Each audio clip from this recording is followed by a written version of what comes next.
views expressed on this program are those of the hosts, guests, and callers, and are not necessarily those of this station, its management, or other advertisers. You're listening to Transformation Talk Radio.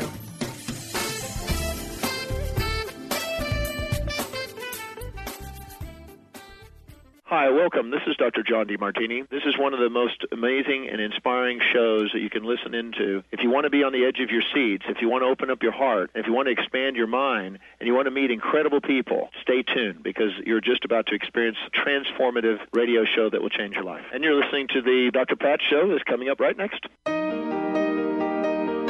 Welcome to the Dr. Pat Show. Talk radio to thrive by. Powerful, inspiring, and coming to you live, bringing you stories of people like you and me busting through and living life full out. Get ready to dare to wonder what your life would be like if you knew you could not fail. Hey, everybody, welcome. What a great show we've got. I mean, you know, it's really kind of fascinating that Benny and I get to be part of some conversations. We kind of sit in awe sometimes. We just kind of hang out and we're like, okay, I'm really supposed to be doing the show. But there's so much that is changing and shifting. And Benny, you and I, like 13 years or something like that, we've seen a lot of changes. Seen right? and heard, yeah, plenty. Yeah. Tons to go around. Tons to go around. Tons to go around. But it's really interesting. We were talking about that, you know, today with Osiris. We were talking about, you know, the shift in energy and the change before we start on the air. And, you know, for those of you out there, you sometimes you want to be like this fly on the wall with some of the conversations that happen during the breaks. And we haven't really quite figured out how to go about that and do that. But, you know, it's all of us kind of getting ready. It's getting ready. So Living Kabbalah, clarifying your purpose. Osiris joining us here today. But beyond that, here's the thing. What is this preparation? What does this mean? Let me tell you a little bit about this in a brief introduction. I want you to get to know a little bit about who he is. When we talk about the Living Kabbalah, or a universal system for learning to live an exceptional life of joy and fulfillment, you have to wonder why it is sometimes we settle. What is it about us that would want to just get by, right? Now, I don't know how he's going to feel. I don't know how he's going to feel about my next comment. But I was talking with someone the other day about one of our sports teams who played yesterday. And they said to me, you know, it doesn't matter really. I just want them to kind of, you know, get on the winning side of things. Kind of like, I don't really want them to play well. I don't really want them to, you know, like have a great game. I just want to get on the other side of winning, you know, get on the other side of that. And I thought to myself, in looking at and preparing for today's show, is what is it about that energy of compromise, that energy of complacency that just doesn't match with living Kabbalah, clarifying your purpose? What is it about that kind of doesn't really make much sense?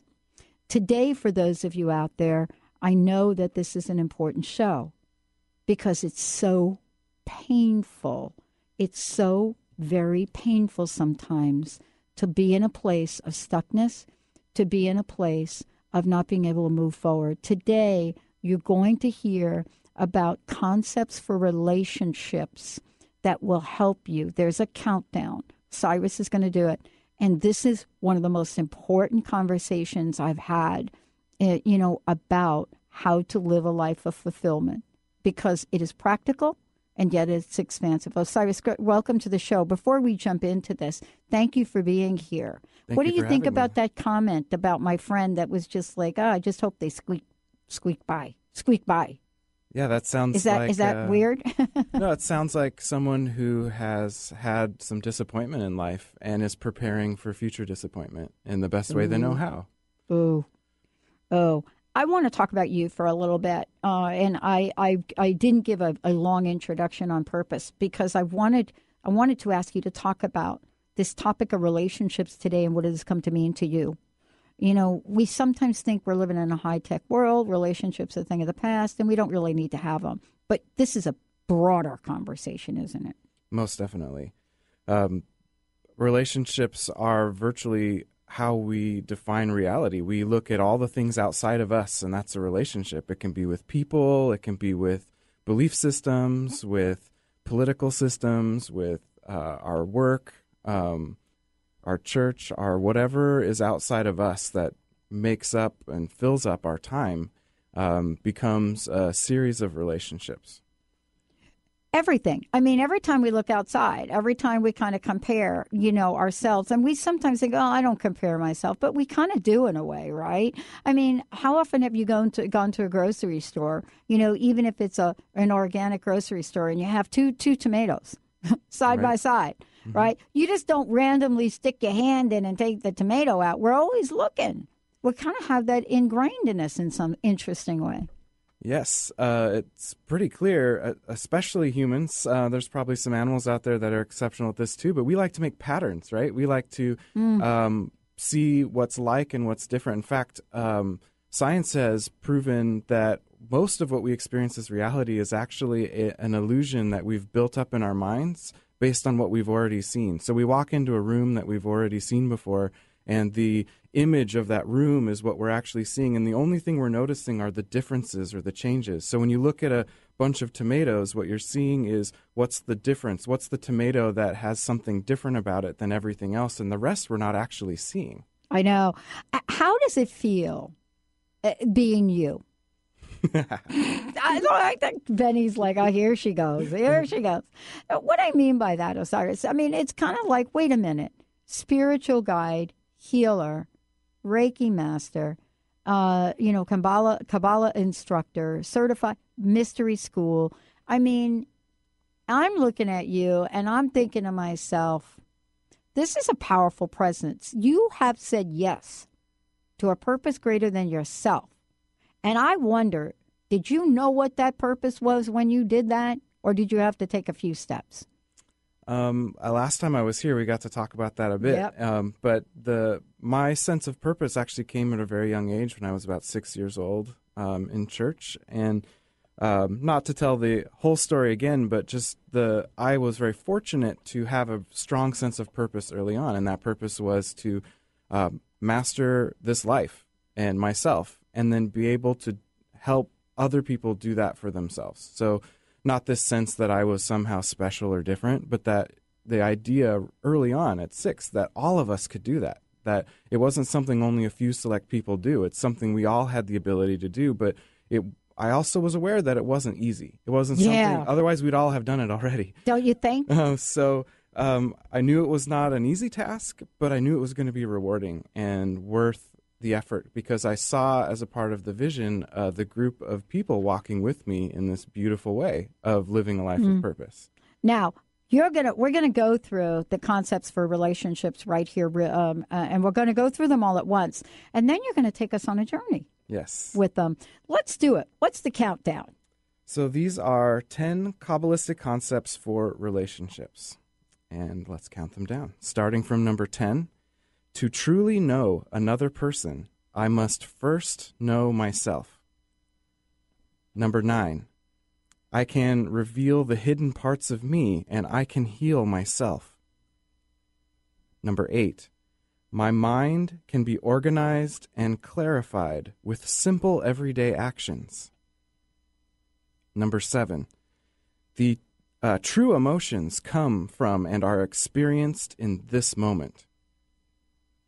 6, beauty is found in the balancing of opposites and in caring for my inner child. 5, healthy relationships require boundaries and discipline. 4, love is not an emotion, but a universal energy that connects. 3, every human has a unique balance of masculine and feminine energy. 2, I am a spiritual being having a physical experience. And finally, 1, I am responsible for everything I am experiencing in my life. Wow. Now, when we think about these concepts for relationships, we're going to spend today's show going through and talking about what each of these means. But part of this is really looking at the potential that we have, but not the potential that we think about in the world. We're not talking about, how to throw the touchdown. Well, maybe we are. But we are really talking about a potential that is both on the inside and the out, isn't it? Yes.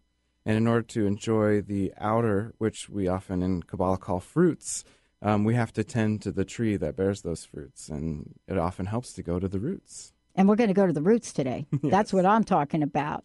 We're going to take a short break, everyone. When we come back, we're going to go through each of these. And, take a minute. If you want to take a few notes, you can go ahead and take a minute to do that. But believe me, this show will play again later on today, as well as, having an archive being set up on our website. And also we're going to give you lots of information about how you can find out more about Kabbalah, how you can look at the upcoming classes going on, and how you too could say yes to an expansive presentation of your life. Stay tuned. We'll be right back.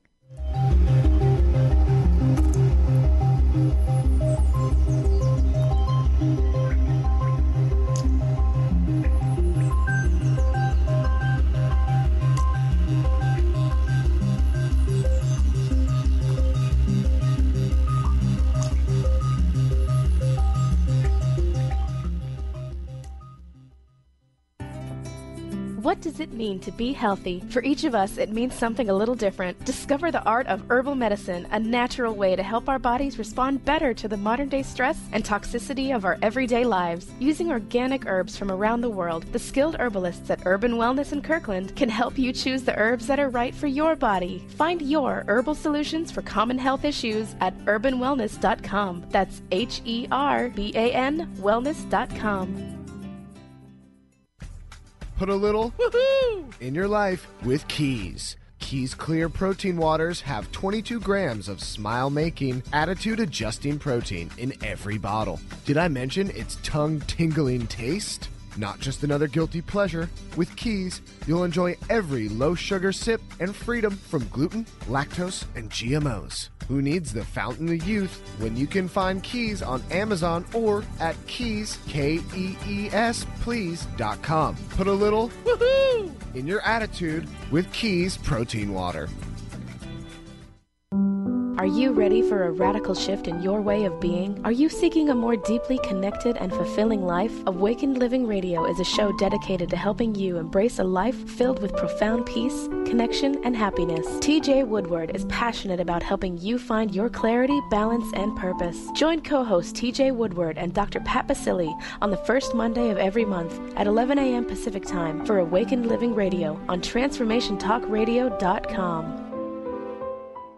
Tune in to Lucid Planet Radio with Dr. Kelly Neff. This hit show will illuminate your senses and empower you beyond your daily stressors and hardships. Renowned psychologist and author Dr. Kelly will captivate you with far-reaching topics and amazing guests as you wake to the greatest version of yourself. Learn to tap into your intuitions, think critically about our world, heal emotional and psychological wounds, and follow your passions to live your dreams. The Lucid Planet. Welcome home. Visit lucidplanetradio.com for more information. Are you ready for a game changer? Sarah Westall is bringing you Business Game Changers Radio. Sarah brings you leading experts, visionaries, and newsmakers who provide the best commentary on big issues and cutting-edge innovations. Sarah's 20 years as a business executive will help you think like an entrepreneur with expertise, energy, and attitude. Tune in to Business Game Changers Mondays at noon Pacific, 3 Eastern on TransformationTalkRadio.com. Almost everyone at some time in their lives ask themselves, what am I? Most of our questions are ego-generated and simply don't address the problem of our false self. It's time to relax your ego and embody your soul.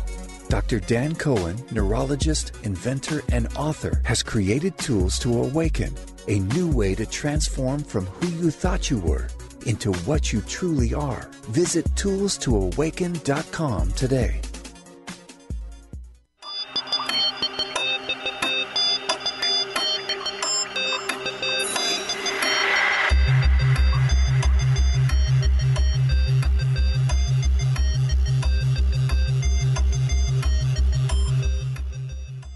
Wow. Hey, everyone. Welcome back. What a great, great show we've got here for you today. Osiris is joining us here today. But before we jump into it, one of the things we mentioned before break is that, at least for me, I am noticing a shift of energy. And whenever I feel that about myself, it is really important for me to step into a spiritual nature of what that is. I had a great call this morning with the team about it, and it was interesting how universally in agreement we were. Now, I don't claim to know much about it. Osiris does probably, but for me, I just know that there's a preparation that needs to happen. That's why we are talking about relationships. For those of you out there, the last time I felt this kind of energy, I ended up saying yes to an 11-day trip in the high desert of California with just water. That's the kind of energy. Now, if you're feeling that, we've got something for you that doesn't require you to do that. Tell us about what you've planned for folks to help us create this pathway, for this energy. So I'm part of a tradition that comes from King Solomon the Wise from 3,000 years ago that's been using a type of Kabbalah that we call Universal Kabbalah or Living Kabbalah that's non-dogmatic, non-specific to any tradition that people from any background can participate in. It's a 10-month-long program. It's a pretty significant commitment. It begins January 30th and 31st in the Seattle area. And you stick with the same group for 10 months, and we explore the tree of life during that process and experience something called ascension, which is an ancient mystery school process for embodying the tree of life. But since it's such a significant commitment, we offer a few opportunities to come sample the flavor where I teach at the 10th House Light Center in Seattle. The next one is this Wednesday. It's going to be focusing on relationships. So we're going to expand on the same topic we're talking about today. But we start at 7:15 and go until about 10 o'clock. So it's a good 3-hour conversation going deeper into relationships. And then there's another one on January 20th focusing on redirecting abundance and literally cash. We're going to talk about spiritual ways of approaching money. And that's also the next topic we're going to talk about on my next time here. I love that, though. And next time we will talk about it because, really what happens is we're really, I think, called to demystify things right now. I believe this is what's happening. Things seem to be a mystery for folks for a really a good decade almost. And what's starting to happen, and maybe you can talk about this when you go through this, is, where is our eagerness? Again, please give out your website for folks, if you would. Yes, please. So the website is 10thhouse.org. That's 10thhouse.org. And the phone number is 206-538-0070. Awesome. Okay. These are, if I might say, because this is just me, when I heard you read these, and as I'm looking at the concepts for relationships, right, I am just in awe about what this must mean to actually be able to approach life this way. I really am. Yes. And I don't really know of anyone that wouldn't want, the end game in this. So. Agreed. How do we get going? How do we start? What does this mean to truly know another person? So one of the fundamental principles in Kabbalah is that there's really one primary relationship, and that relationship is with yourself. And we see the opposite to be true when we look out in the world. In the world, we're told that our primary relationships are our primary partner, or our work, or our family, or our children, or any of these things that are outside of us. But none of those really function in a healthy way if we don't have first a foundation of an impeccable relationship with self, where not only do we have an awareness and a focus on self, but that we're in a constant process of evolving that sense of self and moving towards somewhere. And that somewhere is the topic we explored last time, which is purpose, that we know. Part of knowing self is knowing purpose. And if you know purpose and you have destination, then the best way to know self is in the process of moving towards that amazing destination. Well, and this is for me, one of the most important things to think about is we usually put knowing ourselves last on the list of things, right? Very true. Many of us don't even know how to make a decision about what movie to go to. Or many of us let people in our lives define self for us. We have roles, we have titles, or we let past define us. We look at, my favorite color's always been blue and it's still blue today. Is it really? Or in this moment, is there another color that better suits my present experience? So, and if I let go of that sense of favorite color, do I let go of me? Or am I just releasing something that I used as an illusion to allow people to have some sense of me instead of just allowing me to be me, which might mean I have a new favorite color in every moment. And that could sound scary if we're changing that fast, but that's what humans do. We're exceptional change agents. I'm telling you, a year ago, I remember saying to myself, I will never wear anything that even looks like a leopard color. And I show up today with this scarf on, yes. Right? And of course, immediately it's pointed out to me.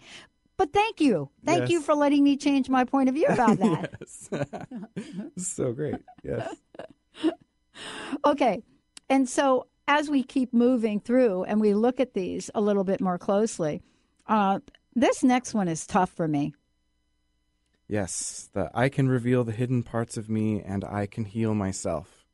Those go hand in hand. So typically the things that we need to heal are the things we're least likely to look at, that we've hidden them from ourselves because they're painful to look at. We don't want to look at the places where we're wounded. We want to move forward, and often we spend a lot of time and energy avoiding circumstances that would remind us of those hidden parts. And we have very sophisticated ways of accomplishing that, so much so that we turn those into assets. And we actually believe that's a part of who and what we are these things we're really doing to avoid the hidden parts. So Kabbalah has a system for showing us a template of self that is complete. Mm-hmm. And when we look into that template, we notice that there's parts of that template that we're uncomfortable with. And that gives us the opportunity to self-reflect and self-discover the hidden places. And then once we realize they're there, we can do something about it and we can shift it. Yeah. And, for those of us that are thinking about this, there's a level that we look at when we talk about healing and talk about how we can reveal the hidden parts of ourselves and heal myself. And what I hear in between that, tell me if I'm wrong on this, is the reason I wouldn't reveal the hidden part of myself because I got some shame or something maybe around it, right? Most definitely. Mm-hmm. Shame, guilt, or like I said, our way of avoiding it, which may have started from shame, may become an asset in the world out there. Mm-hmm. So, for example, maybe I'm really good at completing things, but I'm not good at starting them.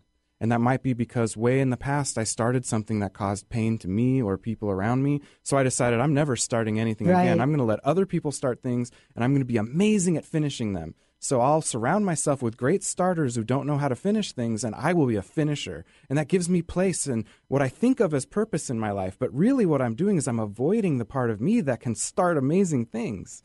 So we want to uncover that part and get back to the fact that I can do the whole thing. I can start, I can move things forward, and I can complete them. And that's everyone. Yeah, I love this. I am definitely a starter.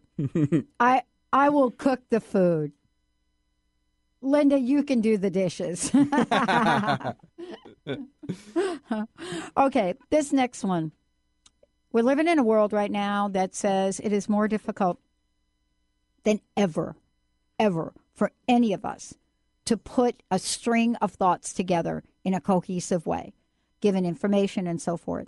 And so, this is really, I think, one of the more important in terms of relationships that we have down here to represent the times we live in today. Tell us about this. So number 8 was my mind can be organized and clarified with simple everyday actions.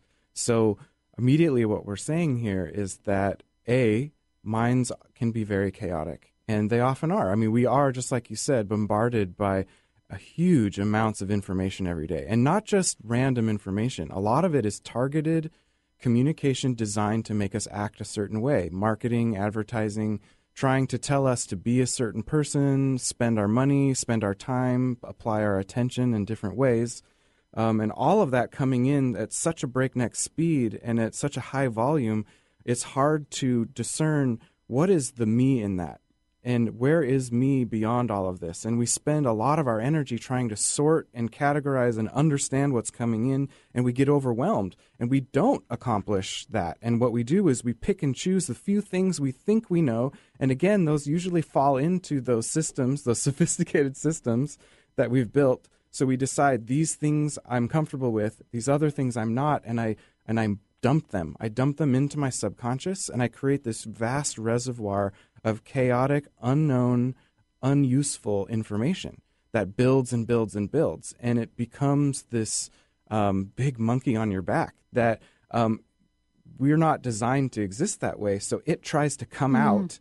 And the way it comes out is by creating circumstances in our life that give us the opportunity to clear it out. So an example might be that I start repeating this cycle of having the same outcome to relationships. So relationships start great, they go great for 6 months, and eventually down the line I end up not trusting this person and I have to leave. And that happens again and again and again because I'm going back to the places where I'm comfortable. And when I'm able to process through the subconscious and I can pull out that festering information I wasn't able to process, maybe from a past relationship that dealt with trust, I can then go, oh, and I can have an epiphany and realize what the true meaning of that experience was, and I can now learn a lesson and integrate that as the part of the wisdom of the being that I am. And then now, when I see those things coming, I can make a new choice. I love this. Wow.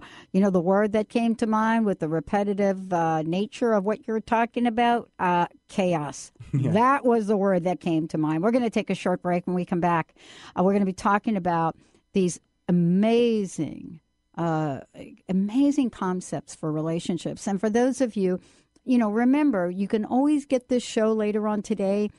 Get the archive of it. And for those of you that are listening to the podcast, because you always download it, you're going to be able to walk through this. But if you really want to have an experience of how to embed and live this in your life, when we come back, we'll again mention some of the opportunities that Osiris has for all of you. Let's take a short break. And by the way, any questions you might have for us, 1-800-930-2819. Please give us a call. We'll be right back.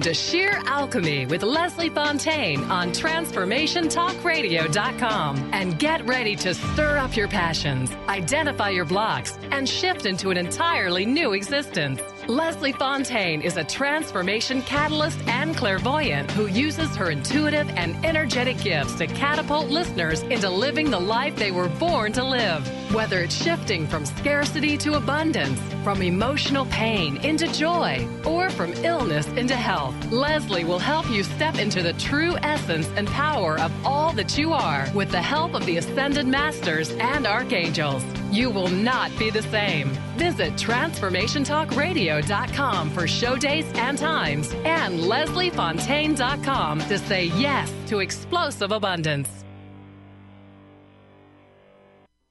Naturopathic doctor, founder of the Martha's Vineyard Holistic Retreat, and author of the New York Times bestseller 21 Pounds in 21 Days, Dr. Ronnie DeLuce has helped tens of thousands of people, including celebrities and athletes, with her message of lifestyle change. Now Dr. Ronnie DeLuce wants to help you. You too can be saved. Email Dr. Ronnie DeLuce at info@RonnieDeLuceOnRadio.com and visit mtheholisticretreat.com. Dr. Ronnie DeLuce, your partner in wellness. Called the Oprah of radio by her listeners, award-winning host Dr. Pat Baccili is blowing the doors off of traditional talk radio. Get ready for an energizing delivery and powerful interviews with leaders in the field of human potential. Dr. Pat's fresh, new perspective on living life full out has catapulted her show to the top of talk radio. Tune in and Dr. Pat will help you thrive instead of merely survive. Visit thedrpatshow.com. That's THEDRPatShow.com for listening times in your area. What would you say if I told you that you could change your life in only 1 hour and all while lying down relaxing? Thousands of people all over the world have. What am I talking about? It's called Access Consciousness, the bars. The bars is an energetic body process that contains 32 different points on your head that, when run, assist you in releasing decisions about any area of your life that you have made solid and as a result cannot change. The bars is the first class in Access Consciousness, a dynamic set of tools and information designed to transform any area of your life. When you have a bars session, the worst that can happen is you feel like you had a fantastic massage. The best thing that can happen is your whole life could change.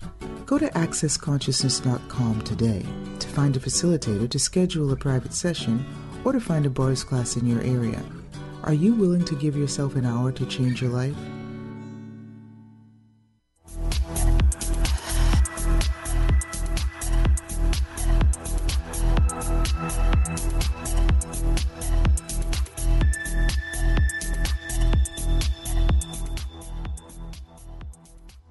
Hey everyone, welcome back. It's so great to have Osiris joining me here today. Now wait a minute, because I want to just say to everyone, we're not going to go to another break because there's so much information to cover. I want to make sure that you all get to have an experience with him.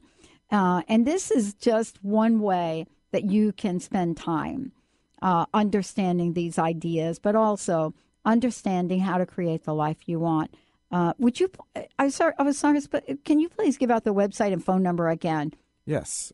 So you can reach us at 10thhouse.org. So that's 10thhouse.org, 10thhouse.org. Or the phone number is 206-538-0070.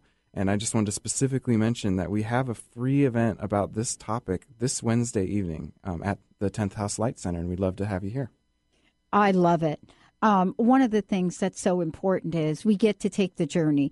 And, you know, as we're going through this, I guess each of us is going to find some things here that you're talking about that are going to be, I guess, more relevant for where we are in our lives than others, right? Is that the idea?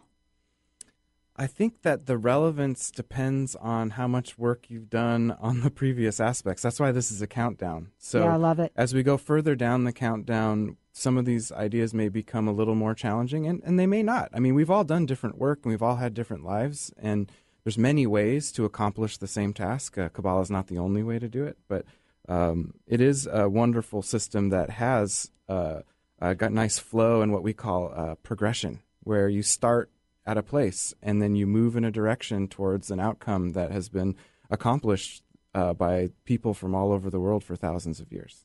I love it. Okay, what's next? So I just wanted to wrap up one more concept from number 8, which was the simple everyday actions part of it for organizing the mind. And that's a pretty bold statement. And the actions we're specifically talking about are prayer, ritual, and meditation. And those are things that anyone can do. You don't need special knowledge, experience, other than exposure to tools that work. And that's what this tradition is full of. And then the discipline to apply them. So should we continue on to number 7? I love it. Yes, please. Let's do it. Because I think this one is, in our society, boy, do we hold back here. Oh, yes. We really do. So number 7 is true emotions come from and are experienced in this moment. Now, that took me a long time to agree with. And that's a beauty of this tradition, is the expectation is that you will not believe all of these things that we say, that only through experience and application will you decide how and when these things are true. But that the emotions that linger are actually indications of that backlog of unprocessed information in the subconscious. So our tradition says that if we are truly experiencing an emotion, then it happens while the event that triggers it happens, and it lasts for no more than 15 minutes. And if it lasts longer than that, what's happened is we've triggered something in the subconscious that wants to be healed. And so it holds on and kind of becomes almost a false emotion that lingers and often can feel more intense because it's been there so long and it wants to get released. Mm. And, you know, I'll tell you what, I mean, this is really now, if we think about this as having a lifetime of this. Yes. You know, I mean, it's almost impossible if we're not really, you know, trained, if we're not really aware about how this works. We just bring one event after another to the forefront, don't we? Well, fortunately, a lot of these things have patterns, and they draw back to one or two instances, usually very early in life, that everything else is patterned after. So fortunately, the distance between where I am today and where I want to be is much shorter than many of us think. And if you start with recent history and try to work backwards, which is often how aspects of psychology work, where you spend a lot of time in the emotion and understanding it, that's actually reinforcing that energy in your life. Whereas what we like to say in the tradition, which I love, is get over it. And what we mean by that is not stuff it away. It means to literally increase our vibratory frequency to a higher state where that is no longer relevant. And that's how healing happens, that we move ourselves up to a higher state where that energy can no longer exist. And then we have a sense of who we are without it. And we have a choice as to whether or not we want to stay at that elevated state or we want to go back down and be where we were. My gosh. And, you know, each of these, as I look about them, I love the countdown. You know, it's interesting as I'm seeing this, because I would have never picked the next one to be where it is.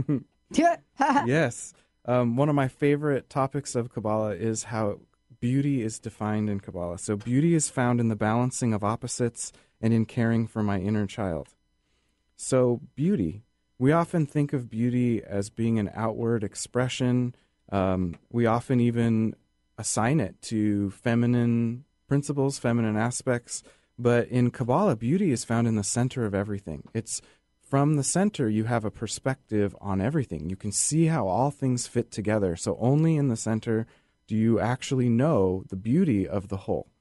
And that's why in that center, we're able to balance opposites. We can look at the extremes in all directions, and we can see how they counterbalance each other from the center. And we can stand in the center or on that fulcrum and be a balancer instead of being an extreme. And then when we move into that center, that is where we also say that inner child lives. And the inner child, we would actually say, may be the true us, that the true, innocent, pure us, ready to experience and express purpose in every moment, that got trained out of that by moving to all these extremes, by moving out into outward relationships and having other people saying what we could and couldn't do. When we get back to the true essence of us in the center, then we realize we're beautiful. And, you know, this is really kind of important, because I think what we're talking about is really understanding that there is a place for us to go, you know, to find that. So often we lose hope. You know, we lose hope that we're not able to find our way. But as we're looking at the countdown, you could see where we're going here, that one of these, one concept leads to the next, which leads to the next. It's almost like a door opens, then another door opens, then another door opens. You know, as I'm listening to you talk about it, you know, the next one is, I could see how we would have to find beauty in the center before we can do this next one. Yes. Number 5, healthy relationships require boundaries and discipline. That's hard. For sometimes the sense of boundaries can be what separates us from others. It can be what prevents us from even having relationships. You know, you could look at, we were talking over the break about introverts and extroverts, and the idea that maybe an introvert is someone who is very comfortable in boundaries and knows those boundaries very well and is able to get a greater sense of self through boundaries. But then the extrovert gets its sense of self by breaking down those boundaries. And either way, however we are, there's not one way to do it, but no matter what, some boundaries are required to maintain the health of self. Because if I do not have a sense of me as different from all the things outside of me, then the things outside of me infiltrate my center and become something that actually pushes me out. And I start to defend what other people have said of me, as if it is my center. And I'll defend it with my life because I don't want to lose my sense of me. But once we discover that even the kernel of self in the center, and we hold that with a boundary and an area where the only I can exist in my center, then suddenly everything else, we're able to have true relationships. So we don't have to let people into our holiest of holies, so to speak, or the true center of us in order to have deep, amazing relationships with them. Yeah. The word discipline, I think, has taken a bad rap in our society. We really do look at it in a strange way. But yet, so often we find that, a life without it can be totally chaotic. Definitely. Totally chaotic. It just has taken on just like a strange meaning, as opposed to like looking at a form of the word like disciple. I mean, it's really just, right? I mean, It's kind of like what we have chosen to see in this word. But then we also understand the pain of living in a boundaryless life, how that feels, about how he's always adjusting to somebody else's need and desire. One example I like to use here is, let's say you get frostbite and you're out in the tundra and you come back into a warm place and you realize that a part of your flesh is dying. And the thing to do, like, you may want to nurse that back to health, but if the flesh is dead, the only way to heal from that is to remove the dead flesh. And that's harsh and it hurts, right? But it hurts way worse if that dead flesh takes over and actually kills the whole body. So finding that appropriate boundary. So sometimes it means doing things that hurt in order to prevent a more significant spiritual death of fully letting go of our sense of self and giving that over to another person. Sometimes we have to push that person out enough to regain our sense of self in order to not lose everything. Yeah. I mean, I love the idea of having these concepts to live by. The next one is probably going to get you a lot of controversy. Yes. So number 4 is love is not an emotion, but a universal energy that connects. In our tradition, we actually say that it's something that is required for life, more so than shelter or many other things, that it's an actual need. And that love is a universal energy. It's abundant. It's everywhere. And it's what allows things to stay connected. And we call it an emotion. We're actually kind of perverting it. And one of the things that, and this is a little bit edgy to say, but one of the things we are really careful about saying in this tradition is, I love you. Because A, who am I? Who is the I that's loving? And if love is a universal energy that connects, wouldn't I be loving all things? Am I connected to all things or am I not? So by deciding I only love one person or two people, really restricting to something that's actually an expansive energy. It's a force. It's not an assignment, which in many ways, sometimes when we say I love you, what we're saying is it's an assignment of attachment. It's saying I'm attached to you, or I have high expectations of you, and I expect you to have high expectations of me, rather than acknowledging our connection. Yeah. And, it really leads to this next idea, this next concept where you talk about, the energies of masculine and feminine. I love this one. Yes. And especially in a spiritual tradition, because religions love to have opinions about male and female relationships and what should and shouldn't be. But in this tradition, since Solomon's time, we've taught and believed that every human being has both masculine and feminine energy, and that it's in a unique balance for each person. So, yes, we're all built this way, but the exact formula for each person varies. And just because our physical gender may say, like for me, I have the physical body of a male, does not mean that I lead with masculine energy all the time. In fact, I was known most of my young adult life for being very feminine. I actually wore feminine clothing for a time. I was very comfortable around women, and I found men to be really hard to be around. And it wasn't until later in life, by working through these systems, where I was able to bring my inner masculine into a state of healing and understand what I had judged about myself and about the masculine in myself, and bring that into a positive relationship, so then I could have great relationships with men in my life. Yeah, I love this, because this is really a journey in itself. And there's such an enormous benefit from both energies. And, someone said to me a long time ago, we intuitively know when to tap tap into our feminine, when to tap into our masculine. But yet, most of us, without this idea and some of the learning, we don't do it. Yeah. In this tradition, men and women have been taught the same information for thousands of years. And again, that's not true in all traditions. There's a lot of patriarchy that still exists as holdovers from actually not so distant times. If you go further back, it was much more either feminine oriented or balanced. But this tradition has remained equally taught to men and women for at least 3,000 years. Oh my gosh, it's amazing. Okay, so tell us now, this one, number 2. We're counting down. We're on number 2, and then number 1. So number 2, I am a spiritual being having a physical experience.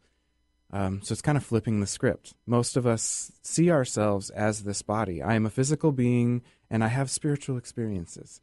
But the truth, according to our tradition, is that we are a spiritual being, that we have always existed, that we were never created, and that we have chosen to live a physical experience to learn something specific.